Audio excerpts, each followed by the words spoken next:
Hey guys, EDog here, introducing my predictions on what will happen at the Apple March event.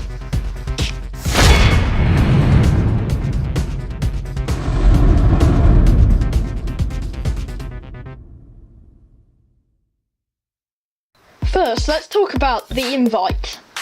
There are four main colours on the invite.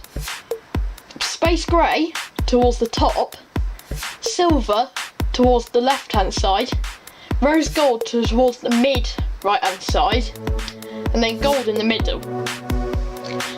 It's quite an interesting naming scheme. Let us loop you in. That's suggesting there's probably going to be a high chance of some new Apple Watch bands. Let's start with the most hyped bit of this event, the iPhone SE.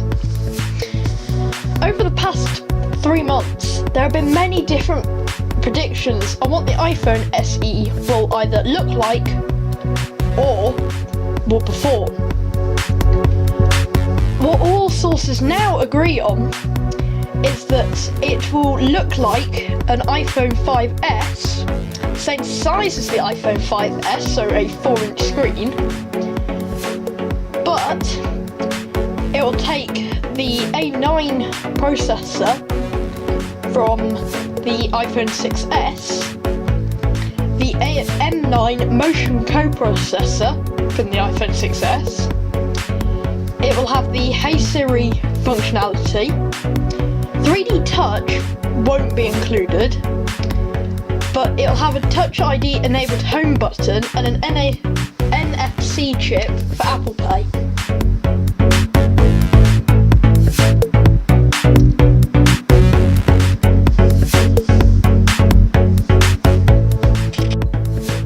In September, when we got the iPad Pro and the iPad Mini 4, we didn't get a 9.7-inch iPad.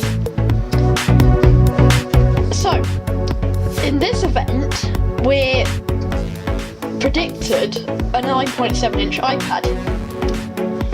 Sadly, it'll drop the iPad Air name. Instead, it will be branded as an iPad Pro. It will be similar to the iPad Pro, but smaller. So it will keep the smart dock connector for the keyboard, and it will remain functionality with the Apple Pencil. Images have been seen on the internet of a supposed case. But what's interesting is, unlike the traditional cases for the iPad, where it has a singular camera hole because there's only the camera needing to go through it, the iPad Pro, the smaller iPad Pro, will have some form of possibly a flash or another microphone. It will keep the 4-speaker layout, 2 speakers on the bottom, 2 speakers on the top, and it will come with its own version of the keyboard case. It's supposed to start at $599 in dollars for 30 gig Wi-Fi only model. There will be a 128 gig model as well, and cellular models.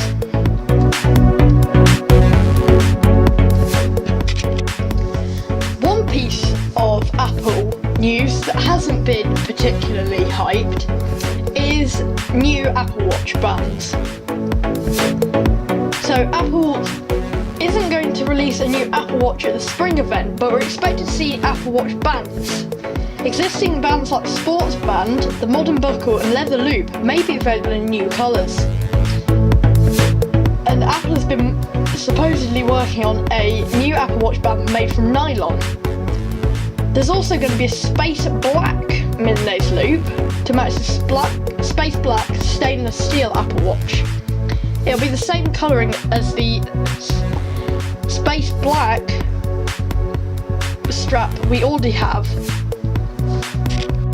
Following all the new tech pieces, there'll also be software updates. iOS 9.3 is currently the most talked about. For the iPhone 6S, there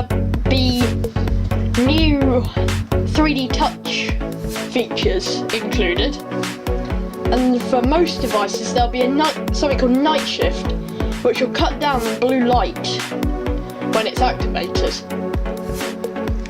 watchOS 2.2 will also be released or announced. It will include support for connecting multiple Apple Watches to one iPhone.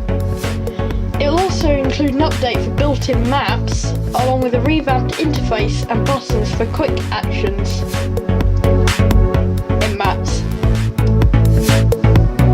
OS 10.11.4 is going to be a minor update to El Capitan, mainly bringing under the hood performance. New features though do include password protected notes and importing notes from Evernote into the Notes app. It also brings support for viewing the live photos that you can take on the iPhone 6s. Also, tvOS 9.2 will be a significant update for the Apple TV. It will bring several features that have been missing from the 4th generation Apple TV, for example Bluetooth keyboards and dictation. The update also includes folders for the home screen, like iOS, and there's a new look for the app switcher interface. Less rumoured is the MacBooks. Though the Retina MacBook, the small thin 12-inch one, the MacBook Air and the MacBook Pro have no rumours suggesting we'll see updates at the March event. But at some point, maybe May time, we'll see Skylake chips available for some of the machines. And there might be a chance that the MacBook Pro is slim.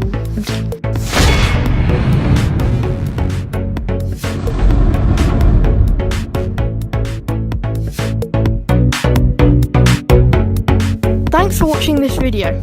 If you enjoyed it, please press that like button and get subscribed. If you have any suggestions for something I could do or any improvements you think I can make, please don't be afraid to put them in the comments. Also, why not check out the EDog Media Twitter page.